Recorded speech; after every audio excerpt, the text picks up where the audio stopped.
De volta aqui no Espaço Online, hoje nós estamos falando sobre saúde auditiva com o Dr. Jamal Azan, que é médico otorrinolaringologista do Hospital Leforte, aqui de São Paulo. Doutor, nós já falamos um pouquinho sobre essa situação que é muito comum nessa época do carnaval, as pessoas acabam ouvindo música muito alta, isso pode trazer uma série de consequências. Falamos um pouquinho também de algumas soluções básicas do dia a dia que podem nos ajudar, mas é importante também a gente falar também sobre a condição social do deficiente auditivo no dia de hoje. Ele ainda enfrenta muito preconceito? Sim, e o pior preconceito é o preconceito da própria pessoa. Porque a pessoa acaba se isolando do ambiente, a pessoa não quer usar o aparelho auditivo porque ele expõe a sua deficiência, isso é uma coisa muito ruim, né? Mas existe uma coisa muito curiosa, as pessoas não têm paciência com quem não ouve. Então eu digo sempre, as pessoas têm dó de quem não enxerga, mas têm raiva de quem não ouve. Então, se tem uma pessoa cega, todo mundo vai ajudar a atravessar a rua. Se tem uma pessoa surda, todo mundo briga com ele. Você não está me ouvindo? Que coisa, né? Então, existe também, obviamente, um preconceito social muito grande envolvido às pessoas que têm perdas auditivas. Doutor, quais são as principais ocorrências que podem levar a uma surdez? Durante a gestação, a mãe tem que tomar muito cuidado, principalmente com viroses como rubéola, toxoplasmose, citomegalovírus, outras viroses, que podem gerar, então, a perda auditiva já congênita no bebê. As infecções repetidas nos primeiros 3 anos de vida, a criança, 90% das crianças têm no mínimo uma otite até os 3 anos de vida. Então, nesse período, cuidar bem dessas infecções, procurar um médico. Essas infecções, infelizmente, acontecem, principalmente quando existe uma sinusite, uma rinite, uma gripe muito forte. E procurar, na idade já de adolescente, não utilizar, então, esses equipamentos de MP3 que são os que vão causar a lesão. E na sua vida profissional, o que causa a lesão, em geral, então, é o excesso de ruído.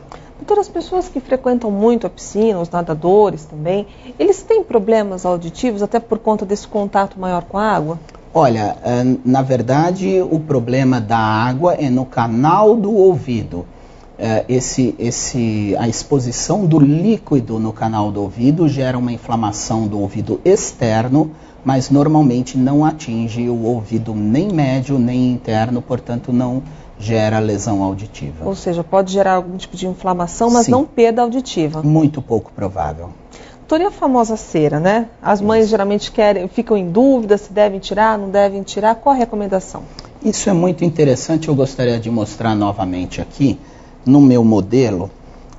Vejam bem, a cera é uma proteção que é produzida no terço externo do canal auditivo, ou seja, nessa região onde tem pele.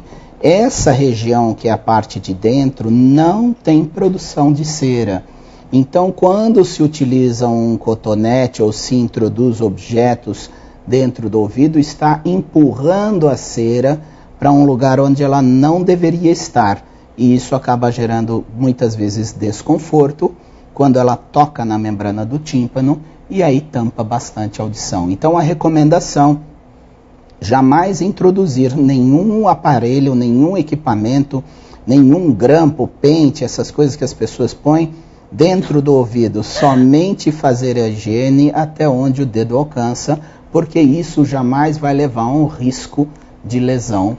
A melhor higiene, então, seria aquela com a própria toalha de banho? Exatamente, com a própria toalha de banho ou com um papel, a pessoa secar a parte de fora. Agora, doutor, essa cera é produzida para qual função? Qual que é a função dessa cera, na verdade? A cera é uma produção de glândulas sebáceas para a proteção do conduto auditivo, porque o canal do ouvido ele tem fundo cego, que a gente chama. Então, aquele ambiente lá dentro tem pouca circulação de ar. Então, essa pequena circulação de ar gera uma tendência à proliferação de fungos e bactérias, e a cera é um produto que do corpo humano que acaba protegendo esse canal auditivo contra essas infecções. Agora, doutora, o senhor comentou rapidamente a respeito dos aparelhos auditivos, né? Hoje existem muitos modelos, para todos os tipos de bolsos, inclusive. A partir de que momento ele é recomendado? O aparelho auditivo, tecnicamente, é recomendado para qualquer tipo de perda auditiva. Qualquer perda auditiva é passível de protetização, de colocação de prótese ou de aparelho de amplificação sonora individual. A questão que mais comumente nós indicamos o aparelho é quando a pessoa tem um desconforto social pela falta da sua audição. Ou seja, muitas vezes a pessoa se isola do ambiente, não quer participar das conversas com amigos, com a própria família, porque ela não ouve, vai entender tudo errado, todo mundo vai dar risada dela, né? Você fala espada, ela entende escada, então todo mundo ri, né? Então ela fica com vergonha, então ela se isola. E muitas vezes a própria família evita de conversar com a pessoa, porque tem que falar muito alto, tem que repetir várias vezes a mesma coisa.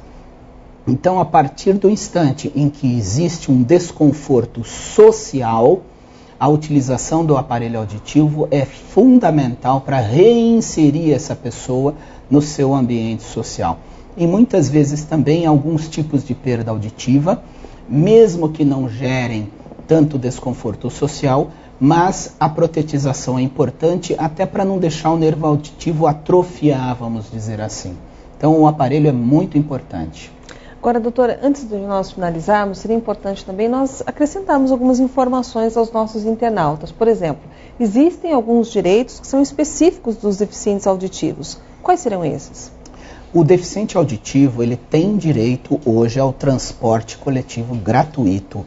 Então, através de um exame de audiometria e de um laudo de um médico otorrinolaringologista, ele pode se dirigir ao órgão público, solicitar então a isenção do pagamento. Obviamente não são todos os tipos de perda auditiva, a lei determina que sejam perdas profundas, que sejam perdas nos dois ouvidos, mas aquela pessoa que tem uma perda auditiva importante nos dois ouvidos, certamente ela tem esse benefício social. Hoje nós falamos um pouco mais sobre saúde auditiva com o médico otorrinolaringologista do Hospital Lefort, Dr. Jamal Azan, que esteve aqui conosco e nos tirou uma série de dúvidas a respeito deste assunto. Dr. Jamal, muito obrigado pela presença, uma boa tarde. Obrigado, boa tarde a todos. A você da Jovem Pan Online, mais uma vez, muito obrigada pelo seu carinho, pela sua atenção e até o nosso próximo encontro.